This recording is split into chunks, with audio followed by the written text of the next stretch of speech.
Hey friends, welcome back.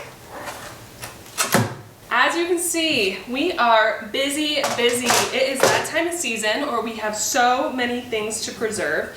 So last night I went ahead and got a jump start because I already had, whoopsie, some frozen parsley in the freezer from when we cut down the herbs out of the garden. So I wanted to make sure that none of that was going to waste and that we're getting that in the freeze dryer. And I also had some garlic and a few onions, well, a lot of onions, that needed to be processed up. They were getting a little bit old, not looking great, so I went ahead and processed some of those as well. I'm just cutting them into squares, and then what we're going to do from there is we're going to freeze dry them and then powder them. So I'm going to do our garlic and onions and parsley all in one freeze dryer round. And I know that seems a little bit crazy to put the parsley in with the onions and the garlic, but the more I think about it, I am never using parsley in an application that doesn't have onions and garlic. So if the parsley picks up a little bit of that onion garlic flavor, totally fine with me. So first thing we need to do, we already have the onions and the garlic on our harvest right trays, but I need to go ahead and get the parsley transferred over. I just put it on a cookie sheet and froze it because that is when I was doing the other herbs and I ran out of spots on the freeze dryer trays. So I'm gonna get this loaded in. I have 2 more trays right here, and then we're gonna get the freeze dryer going, and while that's happening, I'm gonna get some water on the stove to boil so we can blanch some green beans. All right, so here's our 2 trays that we need to fill. And this is frozen, so I'm just going to kind of spread it out between the 2.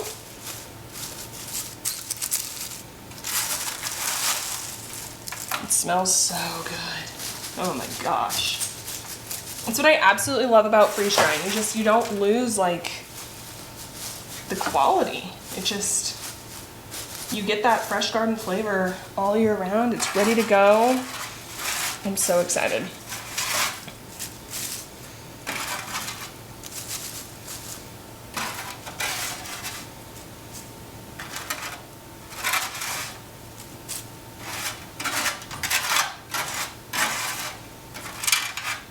Okay, perfect. There's our parsley. I'm gonna go ahead and throw these in the freeze dryer before they defrost too much, and then we're gonna get started on our green beans. All right, while that comes up to temperature, I am going to go ahead and start snapping the tops off our beans. All right, so what I like to do is make sure all of my vegetables are like as ready to go as possible. So when I package them up, they're good to go. I don't need to think about it. It's a quick side. I'm like, I might as well.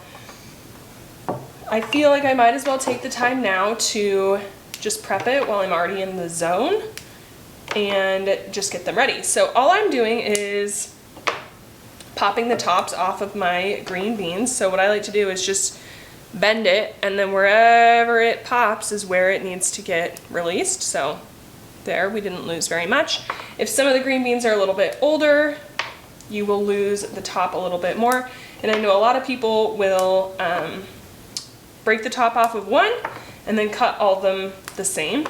I just feel like sometimes I waste some, sometimes it's, you know, like this one's not super fresh.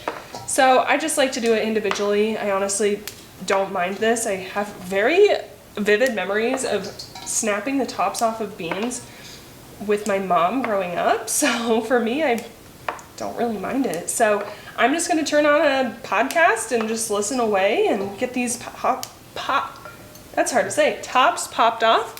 And then once our water is boiling, we will start blanching them in batches.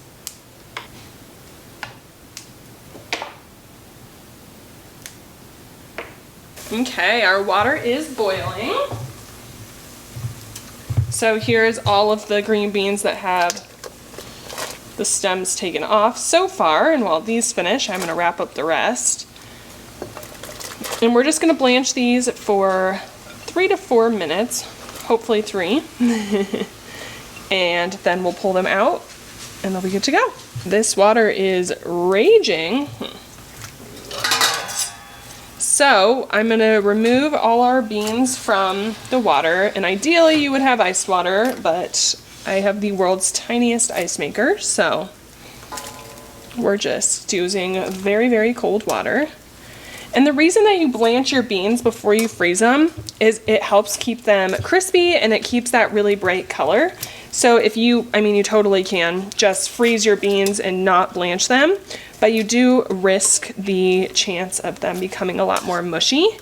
And also, what I like about it is they're pretty much ready to go. All I have to do now is pan fry them up a little bit with a little bit of olive oil or some butter, and they're ready. So I think it makes the process a lot quicker when I'm trying to make dinner come the winter. So I just find that I absolutely love frozen green beans that have been blanched. And green beans is one of those things that honestly just holds its character so true during the preservation. So it's just, I feel like I'm eating a real green bean out of the garden the entire time, even in the winter. So I absolutely love them. So I'm gonna let this come back up to temperature. I'm gonna add a little bit more cool water to this, and then we're gonna get the second batch going. All right, friends, we have our blanched green beans. And now what I like to do before I flash freeze them is just lay them all out so they can dry. I find that if I don't do this and I just flash freeze them, they tend to stick together a lot more because I do overlap them quite a bit. So I'm gonna go ahead and let these dry out for a little bit.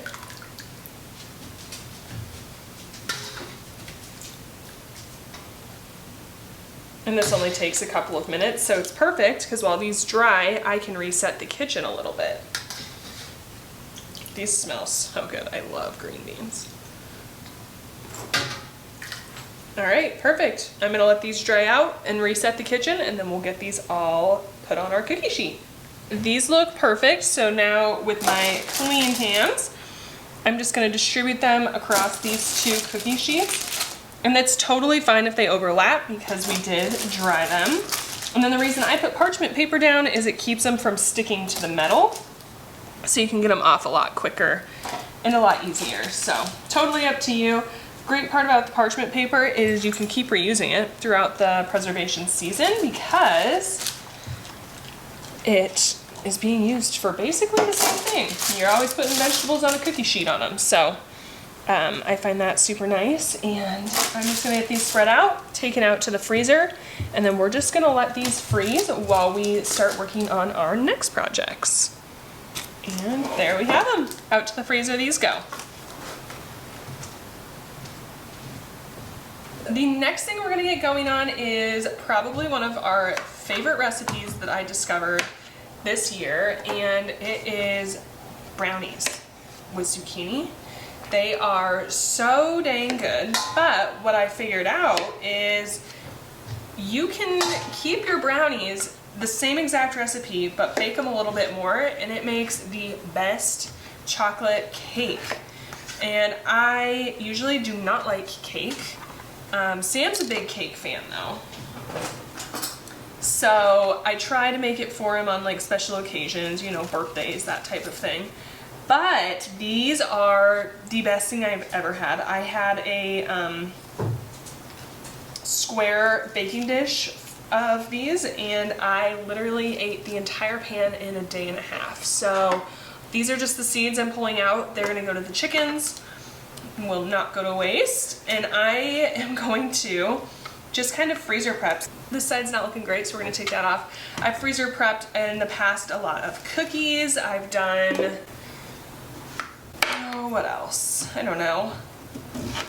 Some chocolate dipped fruit. I like to try to freezer prep some desserts just because at night I have a total sweet tooth, and I grew up in the type of family where every night you end your night with something sweet. So I continue that tradition in this household. So I'm gonna make a bunch of like chocolate cupcakes, minus the frosting because I'm not really a frosting gal, nor is Sam. Well, he kind of likes frosting.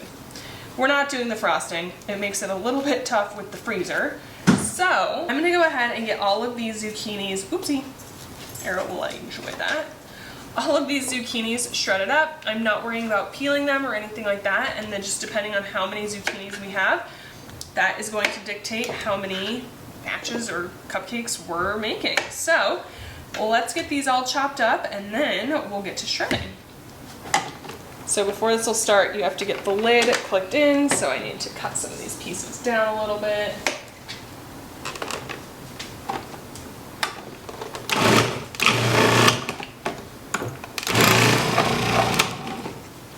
And then I'm just going to keep repeating this process until the bowl is full and we need to empty it.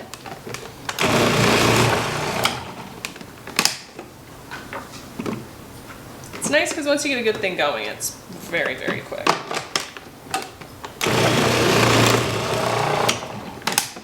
Okay, that looks pretty full, so I'm going to go ahead and empty it. We can try to reshred these pieces, or these little ones I'm just going to give to the chickens. But this one I could definitely reshred. And then we'll just pop this top off.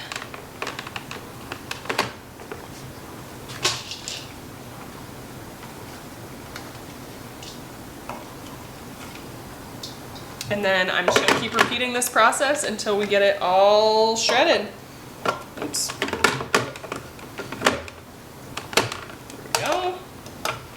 So I feel like that's the hardest part about a Cuisinart, is just getting all of the attachments on in the right place correctly. I feel like that's always such a challenge, but okay, I'm gonna get these all shredded up and then we'll get going on our batter. All right, you guys, we're gonna get going on our brownies. I can only make one batch at a time because that is all my KitchenAid will hold. So I'm going to start with a half a cup of oil. I'm just using avocado oil. You could use coconut oil, whatever the heck kind of oil you like. So half a cup of avocado oil. And the recipe calls, so the recipe I'm using is from I Am Baker and it's just called zucchini brownies. The recipe calls for 1.5 cups, whoopsie, of sugar.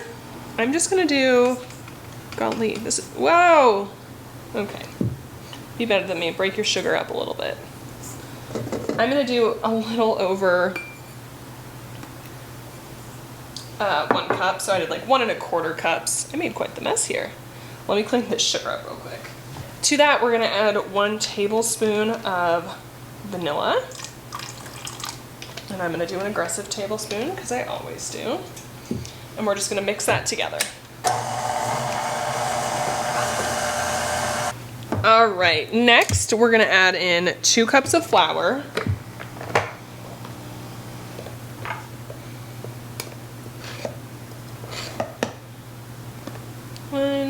And this is a half cup that I'm using.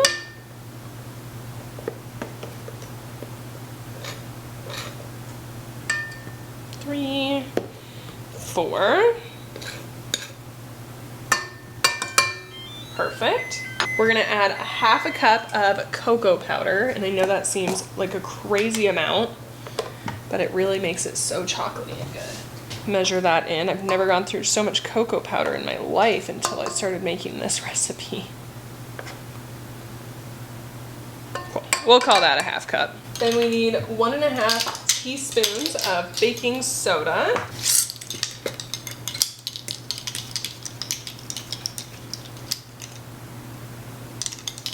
My baking soda has been very clumpy, so I'm just going to declumpify it in my hand. Don't worry, they're clean. So there's 1.5 teaspoons of baking soda. We're gonna mix that together. Start slow so you don't make a flour puff. And while that mixes in, I'm gonna add in 1 teaspoon of salt.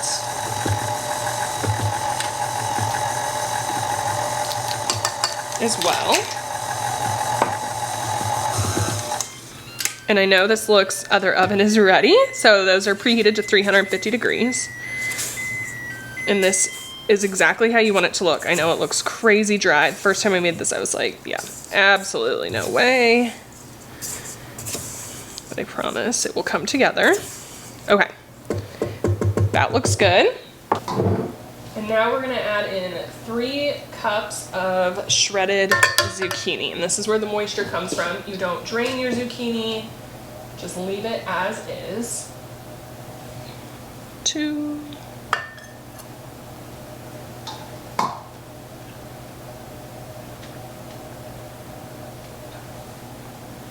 3. Very slowly. That looks good. I'm going to pop this off, and then we're going to finish this by hand.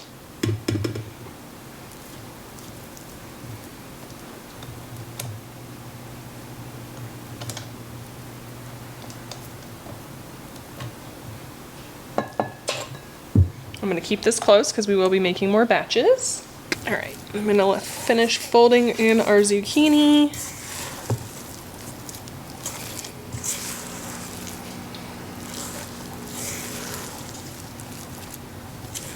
And then I've gotten this as well incorporated as I can right now.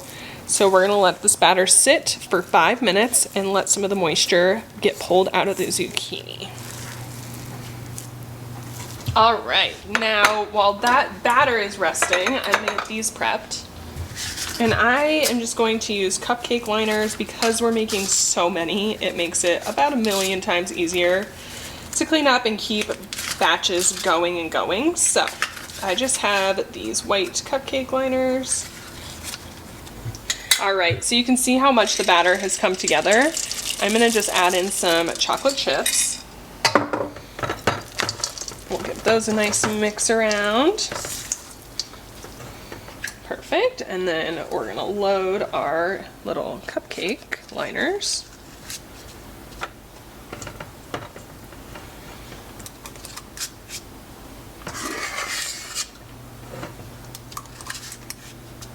All right, these are all set. Into the oven they go. All right, friends, the first batch is in the oven, so I'm gonna go ahead and just keep turning out more batches. That way, as these come out, we can put the next batch in and just kind of keep this process going. All right, it smells so good. Since we're going for more of a cake consistency, we want our toothpick to come out clean, which sometimes you poke it in the middle of a chocolate chip. Yep, definitely not there yet. So we're gonna let these keep going a little bit longer. And then we'll pop them out as soon as our toothpick comes out clean. All right, these are out of the oven. Another really easy way for baking, just to know when things are ready, is cakes are done around 200 degrees. So just like chicken or something, you can stick a thermometer in there and you can know when it's done, so you don't overbake them and make them dry, or underbake them and have them gooey. Obviously the toothpick works really well too, but I just find that the thermometer is tried and true, guaranteed every time. Sometimes when I make a banana bread or something, the toothpick will lead me astray, so I do like to use a thermometer. So I'm gonna go ahead and get these out. I'm gonna get these refilled and we're gonna continue this process. While we keep these baking, we're gonna go ahead and get started on some refrigerator pickles. So I'm gonna get the kitchen reset now that I have all the dough or the batter made, and then we're gonna get going on some pickles. All right, friends, we're gonna make the world's most basic refrigerator pickles. So I'm just adding even parts water and vinegar. So I'm doing 4 cups of each, and you wanna make sure your vinegar is at least 5% acidity. Otherwise, it's not safe, but they definitely do sell. I've seen vinegar that's 4% acidity, so make sure you look into that. Obviously, because we're doing refrigerator pickles, it's not quite as mission critical, but it is something, I only have 5% vinegar in my house just to make sure I never accidentally make that mistake. So, we have our equal parts vinegar to water. I'm gonna do 3/4 of a cup of pickling salt. And I know that's a lot of salt, but it's kind of just how canning recipes go.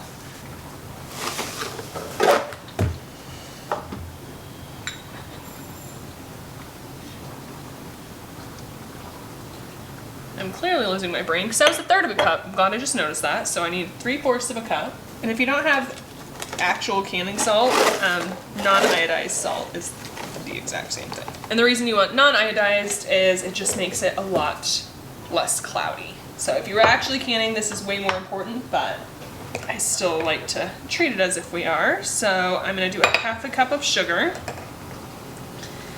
We're gonna take this over to the stove and get this all melted and combined together.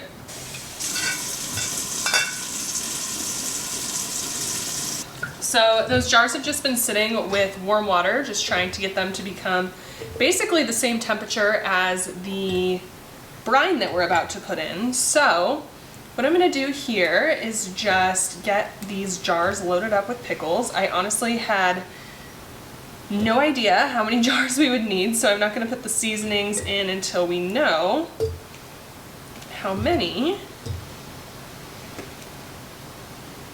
This one looks a little sad, so we're gonna leave that one out.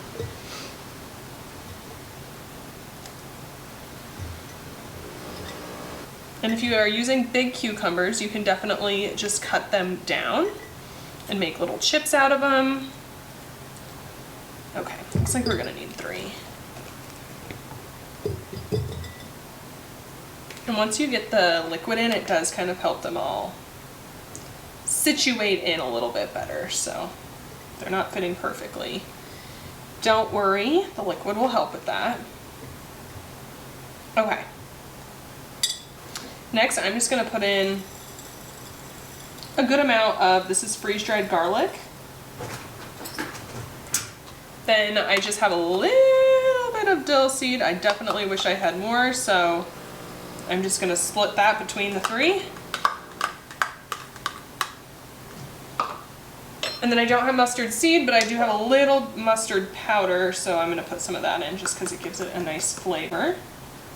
Okay, now we're gonna get our liquid and start adding that on top.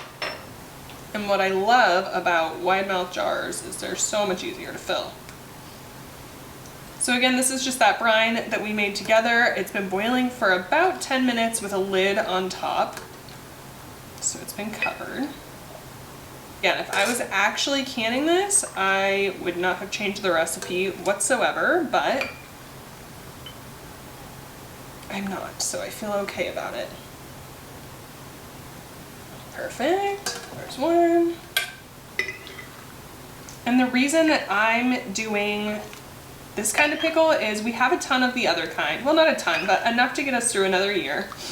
And I have none of the ingredients to actually make pickles, as you can see. So you never want to steer from an actual canning recipe. So I would never make all of these modifications between the garlic and the mustard seed and the spices. I would never make those kinds of modifications if I was actually canning something. But since we're not, I feel all right doing this. Okay. All right, now we just want to get all of the oxygen bubbles out and make sure our pickles are kind of sitting all the way in the brine.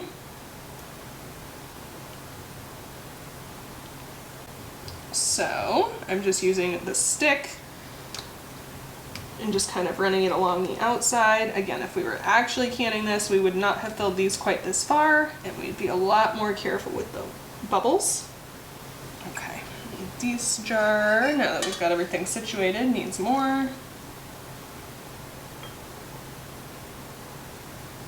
Okay, that looks good. So I'm gonna let the garlic marinate on top here. The reason you use cloves is because it will stay down at the bottom. You don't actually want anything floating on top because that will risk molding. So I'm gonna let these just come to room temperature with the garlic on top. And then once that comes down, I'm then going to remove the garlic just using a spoon. And I'm gonna keep these on for now. Then I'll remove the garlic, and then once they're down to room temperature, then I'll stick them in the fridge. All right, friends, the freeze dryer is still running. So the final thing that we can get done for today is getting our green bean bags done. So I'm just gonna go ahead and make a few bags. When this light goes off, I know that it's sealed, just like that. So I like to make the bags about the size that we need for a single serving. And then if we end up needing more, like we've got guests over or something like that, we can just pull out a few bags. But all I do is just write the date and what's in it. And I find that if I label while I'm waiting for the sealer to seal the next bag, it goes a lot quicker.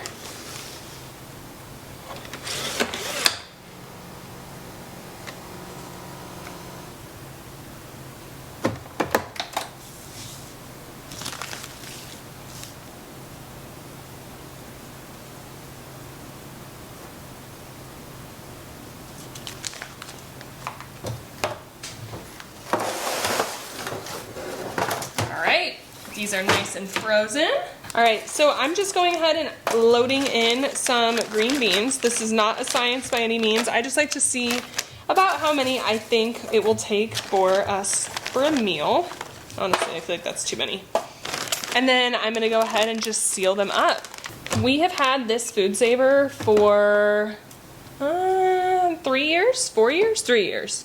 And it has sealed every game animal that we have processed ourselves, and it is awesome. It's one of those that it wasn't that expensive, which I appreciate, and it just works. It's reliable, and I absolutely love it.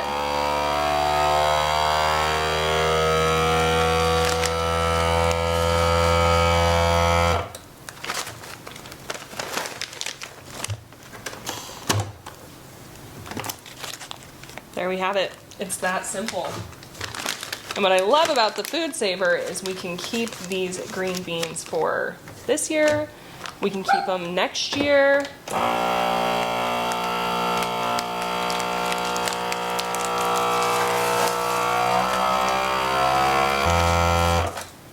It just helps keep them so fresh and so nice. And when we work this hard for our garden produce, that's something that I really appreciate.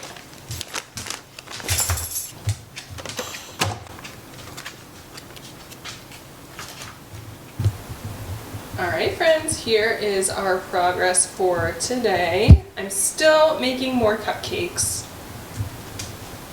Alright friends, so there you have it. We got 3 big jars of pickles made. We got 8 different meals worth of green beans preserved up.